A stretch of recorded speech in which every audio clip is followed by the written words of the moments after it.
नैनीताल की पहाड़ी पर एक बेहद पुराना घर था। उस घर को सब लोग भूतिया और अपशकुनी कहते थे, क्योंकि जो भी वहां रहने आता उनकी किसी न किसी कारण से मृत्यु हो जाती या कोई हादसा हो जाता था। इसलिए वो घर खरीदने के लिए कोई भी तैयार नहीं होता था। एक बार दीनू नाम का शख्स उस घर को बहुत ही सस्ते दाम में खरीद लेता है। वो इन सब बातों को अंधविश्वास मानता था। उसका भूत प्रेत में कोई विश्वास नहीं था।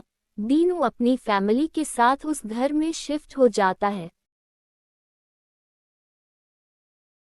घर में शिफ्ट होने के कुछ समय बाद में ही दीनू को अपने आसपास अजीबोगरीब घटनाएं घटित होने का एहसास होने लगा।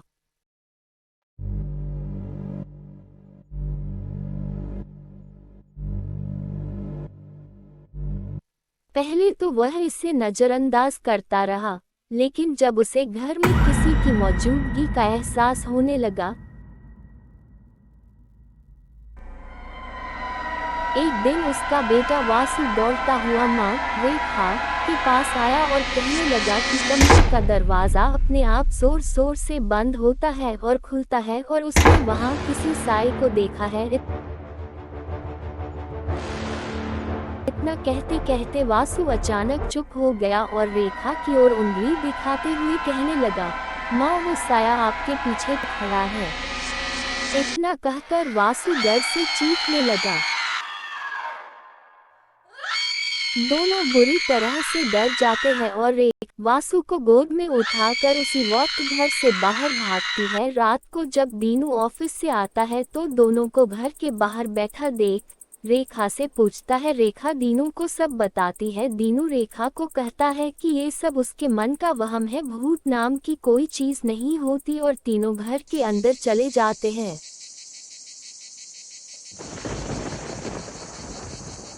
एक रात बहुत तेज बरसात में जब अचानक घर की बिजली चली गई,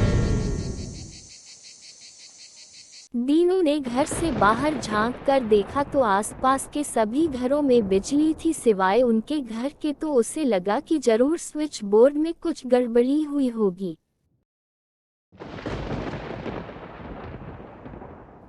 इतने में दीनू और रेखा को वासु की जोर से चिल्लाने की आवाज आती है। दीनू और रेखा आवाज की दिशा में भागते हैं। दीनू टॉर्च लेकर वासु के पास जाता है।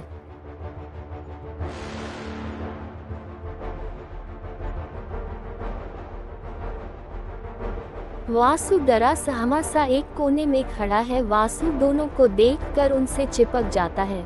वासु को दोबारा से घर में वह साया दिखाई देता है।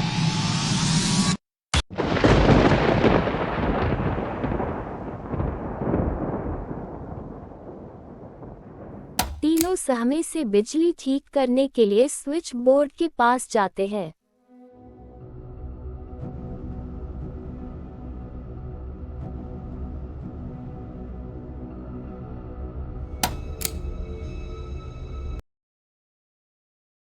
तो वो साया भी उन तीनों के पीछे पीछे चलता है। जैसे ही दीनू मेन स्विच बोर्ड वाले रूम का दरवाजा खोलता है तो वहां का नजारा देखकर तीनों के होश उड़ जाते हैं, क्योंकि वहां उनके सामने एक चुड़ैल होती है। दीनू जल्दी से दरवाजा बंद करता है और रेखा और वासु को लेकर घर से बाहर भागता है, लेकिन रेखा और वासु घर में ही रह जाते हैं और दरवाजा बंद हो जाता है। लेकिन दीनू घर के बाहर आ जाता है और दरवाजा खोलने की बहुत कोशिश करता है। चारों तरफ अंधेरा है, तेज हवाएं चल रही है, बिजली कड़क रही है। थोड़ी देर के बाद दरवाजा अपने आप खुल जाता है। दीनू घर में जाता है तो रेखा और वासु उसे कहीं नहीं मिलते। वो बहुत ढूंढता है।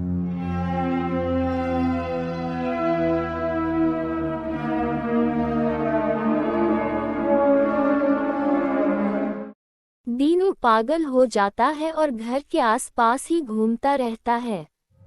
घर में रेखा और वासु का भूत दिखता है।